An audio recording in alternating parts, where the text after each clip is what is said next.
అందరికీ నమస్తే అండి. 2025 వినాయక చవితి పూజలో మీరు పెట్టవలసిన నైవేద్యాలు అలాగే పత్రాలు ఏంటో చెప్తాను. ఇప్పుడు గుర్తుపెట్టుకోండి. ఎప్పుడైనా సరే వినాయకుడికి అత్యంత ఇష్టమైన లడ్డూలు ఉండ్రాళ్ళండి. చెరుకు ఆయనకి చాలా ప్రీతి. ఉండ్రాళ్ళు, మోదకం, అలాగే పానకం, చలిమిడి అంటే కొందరు బియ్యం పిండిని, బెల్లాన్ని, పాలు అన్నీ కలిపి చలిమిడి చేస్తారు. మరికొందరు గోధుమ పిండితో కూడా చేస్తారు. పులిహోర, వడపప్పు, దద్దోజనం, పాయసం, బొబ్బట్లు, తర్వాత అరిసెలు, పొంగడాలు, ఆవిరి కుడుములు అన్నీ కూడా పెడతారు. మనకి ఇష్టమైతే మనం ఎన్నైనా పెట్టవచ్చు. ఆయన బొజ్జ నుండి తినిపెట్టి గణపయ్య గారెలు, బూర్లు మనకు అన్నీ పెట్టవచ్చు. అన్నీ పెట్టలేము అంటే చక్కగా అటుకులు, బెల్లం, పానకం, వడపప్పు వీటితో కూడా మనం మీకు శక్తిలో ఉన్నప్పుడు తక్కువలో కూడా చేయొచ్చు. శక్తి ఉంటే ఆయనకి ఎంత పెట్టినా ఆయన తింటారు. ఆయనకి లడ్డూలు అంటే చాలా ప్రీతి. లడ్డూలు, తర్వాత పళ్ళల్లో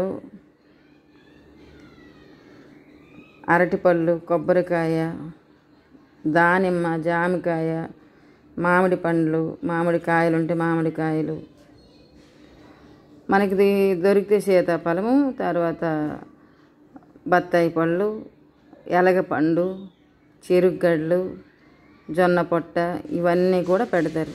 మన శక్తి అనుసారమేనండి. మనకి అంత శక్తి లేదు అంటే మనకి ఎంత శక్తి సరిపోతుందో అంతకైనా తెచ్చి పెట్టవచ్చు. భగవంతుడు మనలోని భక్తిని చూస్తాడు అంతే తప్ప మనలోని లోపాన్ని చూసి ఎంచుకొని ఉండడు.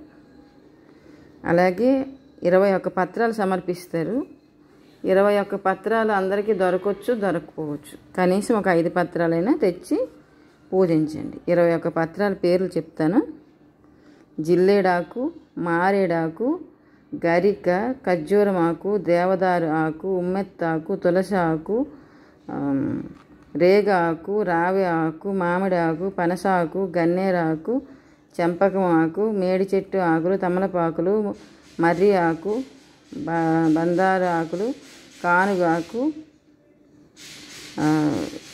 విష్ణుకాంత ఆకు, గరిక, కరువేర పత్రం కూడా సమర్పిస్తారు. ఇవన్నీ కూడా, ఈ పత్రాలన్నీ కూడా అండి, భగవంతుడు ఏదైనా సరే మనకి పెట్టమంటున్నాడంటే మనకి ఖచ్చితంగా పెట్టాలని కాదు.